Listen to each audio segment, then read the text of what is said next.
The Art of Negotiation, Michael Wheeler. Both professional and personal environments demand negotiation skills. Whether you want to sell a house or get a pay raise, a good negotiation strategy is useful to have. So how do you go about crafting your negotiation master plan? Michael Wheeler's The Art of Negotiation looks at negotiations in real life and provides a framework of how to prepare yourself. Get ready to become a master negotiator. Preparation is everything. Until now, there have generally been two accepted conventional models of successful negotiation. Either it is a win-lose or a win-win negotiation. In the first case, both parties are so stubborn that eventually one must cave in. Alternatively, both parties take the interest-based approach adopted by William Ury in Getting to Yes, meaning that both parties come to an agreement that is beneficial for each. While both of these models work in theory, the reality is that negotiation is much more complex. Most negotiators, whether they are politicians or businessmen, agree that to be successful, you must embrace chaos. Negotiations are dynamic, and it is important that you stay agile throughout. Nevertheless, you should always go into a negotiation well prepared. You must know what your ultimate goal is, as well as your baseline, that is, the lowest alternative you are willing to accept. You need to create your own map beforehand to guide you through your negotiations. A map gives you confidence, impetus, and awareness. Just take the example of a group of soldiers caught in a blizzard in the Swiss Alps.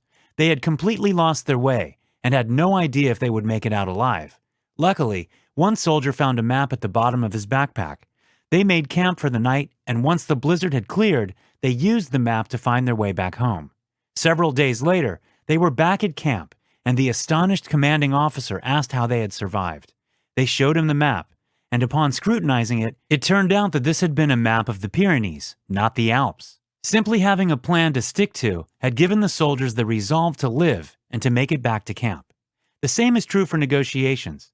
Wheeler says that when you have a backup plan, you are more confident in your dealings. However, you should not underestimate the importance of improvising. Since negotiations are dynamic environments, you should avoid sticking to obsolete, rigid plans. To do this effectively, Wheeler suggests asking yourself 3 questions before starting any negotiation. 1.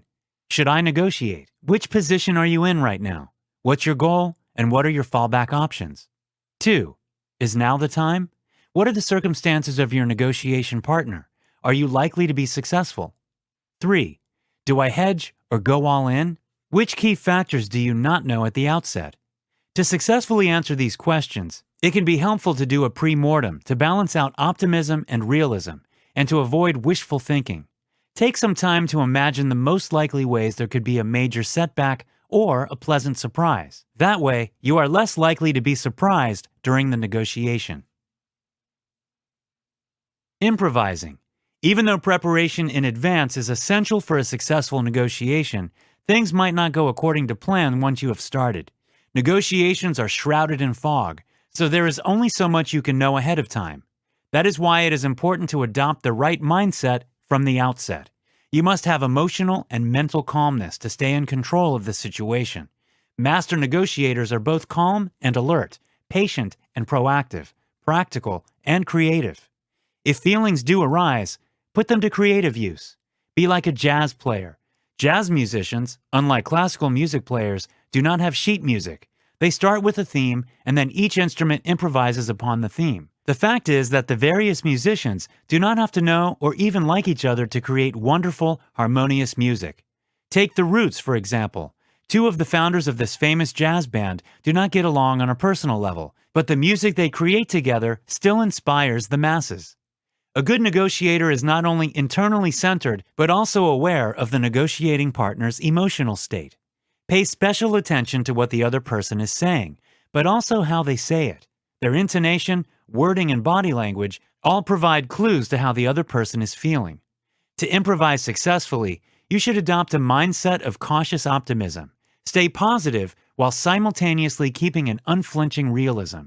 To hone your improvisation skills, you could also look at improv comedy troupes for inspiration. They bring the mindset of jazz to their own work. One important skill they display is that anything they say on stage will propel the story forward. For example, an improv show could start with, "Brad, I never expected to see you here at the South Pole," rather than beginning with just a simple "hi." Another crucial role of improv comedy is to always agree and never negate. The other person on stage, for example, would not answer, "Actually, my name is Angela, and we are in the Sahara," but could say, for example, "Yeah, when the company said it would give me the Southern Territory, I expected Florida, maybe." Wheeler says you should also give up the goal of always saying the perfect thing at the perfect time. In real life, that is simply not possible. Much of the pressure you feel prior to a negotiation is self-imposed, and a fear of making a mistake will throw you off balance. Closing the deal. How do you know when it is time to close the deal? Take the example of a friend of the author, Ben Evans. He was offered a position at Arundel University, which would have been a great step up in his career. Normally, new hires were granted visitor status for 1 year before being granted a permanent position at the university. Since Evans was a well-known professor at the time, he asked to be granted permanent status immediately, which Arundel agreed to. He also negotiated a salary at the upper end of the scale, and even managed to secure more money for the research budget. When the dean asked if they were finished, Evans asked if he could make the move to the university a year later than requested.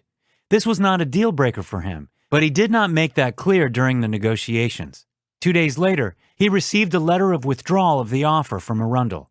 Evans admits he is still annoyed that he did not take the offer when he got it, rather than pushing for yet another amendment to it.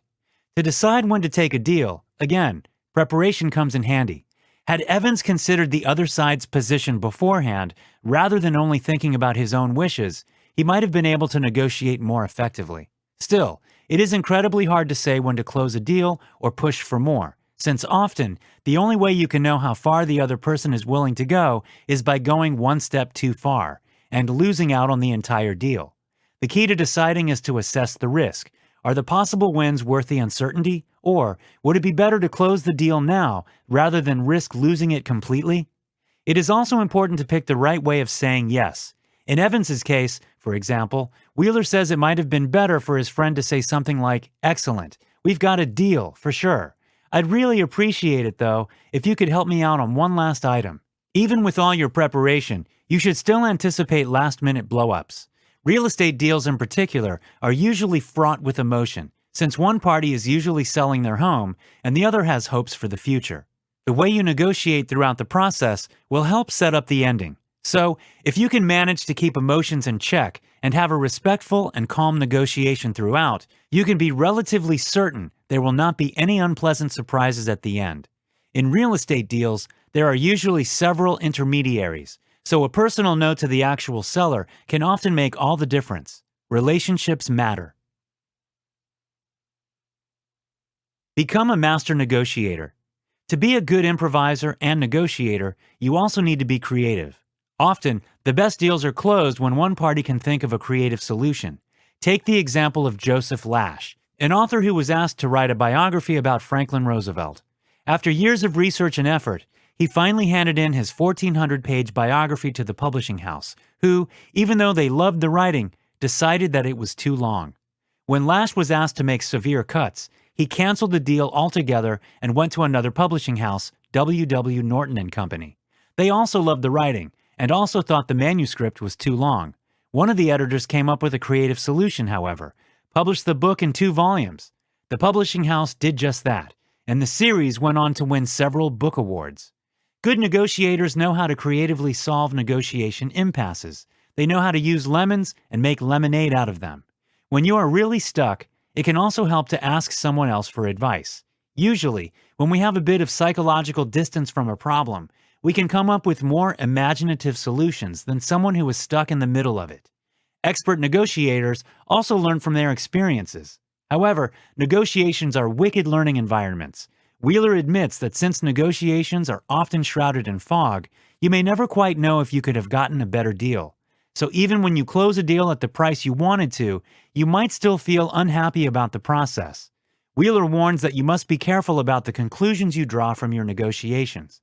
Don't blame yourself when a deal goes wrong, but similarly, don't congratulate yourself on your ingenuity when it goes right. The best way to know whether you have made a good deal is to go back to the facts you had at the time.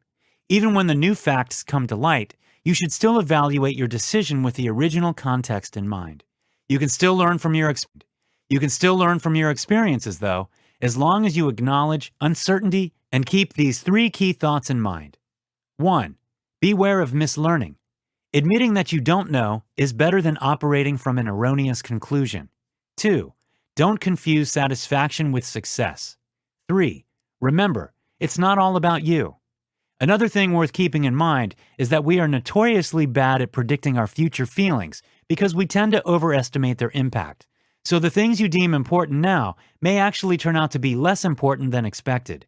So always ask yourself if the fight is worth fighting.